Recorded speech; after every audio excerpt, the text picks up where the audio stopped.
মারছে? আমার এই যে লম্বা করে যে সাংবাদিকটা ওরা মারামারি লাগছে, আমি গেছি ছাড়াইতে, আমার হেলমেট দিয়ে বাড়ি মেরে কলার ধরে দেয়, তুই আমারে চিনোস, তুই আমারে চিনোস।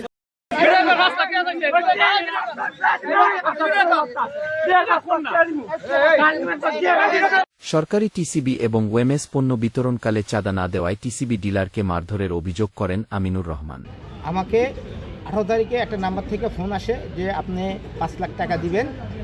তো আমি বললাম ভাই আমি কেন 5 লাখ টাকা দিব? তো উনি বলে আপনি ওমেসের ব্যবসা করেন, টিসির ব্যবসা করেন, আপনি ব্যবসা করতে হলে আমাদের চাঁদা দিতে হবে 5 লাখ টাকা। আমি বললাম আপনাকে ভাই চিনি না, আমি আপনি কীভাবে টাকা দেবেন? তাহলে আপনি আসেন, সামনাসামনি কথা বলি। উনি এক পর্যায়ে আসছে, কালীবাড়ি আসছে, আইসা উনি কথা বলছে, আমি ভাই আমি ব্যবসা করি টিসির ওমেস, আমি আপনাকে কেন চাঁদা দিব? উনি বলে আমাকে ব্যবসা করতে হলে 5 লাখ টাকা দিতে হবে। গত 1 ডিসেম্বর বিকেলে সবুজবাগ থানার পূর্ব রাজারবাগ এলাকায় টিসিবি পণ্য বিতরণকালে আনোয়ার এবং আরিয়ান সহ আরও অনেকে সাংবাদিক পরিচয়ে এসে তার কাছে চাঁদা দাবি করা হয়। চাঁদা দিতে অস্বীকৃতি জানালে হেলমেট দিয়ে মারধর করে তাকে গুরুতর আহত করা হয়। পরে স্থানীয়রা তাকে উদ্ধার করে হাসপাতালে ভর্তি করেন। এক পর্যায়ে এক দুই কথা পরে কাটাকাটি সে আমাকে, তারা দুইজন আনোয়ার আবিদ আমাকে হেলমেট দিয়ে অনেক মারধর করছে। করার পরে এক সময় আমি সেন্সিটিভ হয়ে যাই, পরে এলাকার লোকজন ওকে ধাওয়া দিছে, পাল্টা ধাওয়ায় আমি ওই সময় আর কিছু বলতে পারি না।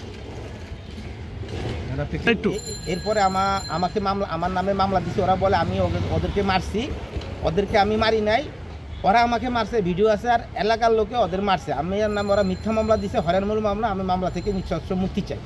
18 তারিখে আমি ওই রাস্তাতে যাচ্ছি, দেখি আমিনুল নামের সে আমাদের এলাকার দোকানদার, ওনাকে দেখে আমি আগায় গেছি, দেখি ওনাকে মারছে, মারার পর উনি রাস্তায় পড়ে আছে। পরে আমি যাওয়ার পর আরও এলাকার কয়েকজন লোক আসছে, আসার পরে ওদেরকে একটু হাতাহাতি হয়ে গেছে ওদের ভিতরে। কারা চাঁদাবাজ, সন্ত্রাস, ওদেরকে তো ওরকম দেখা যায় না, চুল বড় বড় দেখতে, মাস্তান গুন্ডা।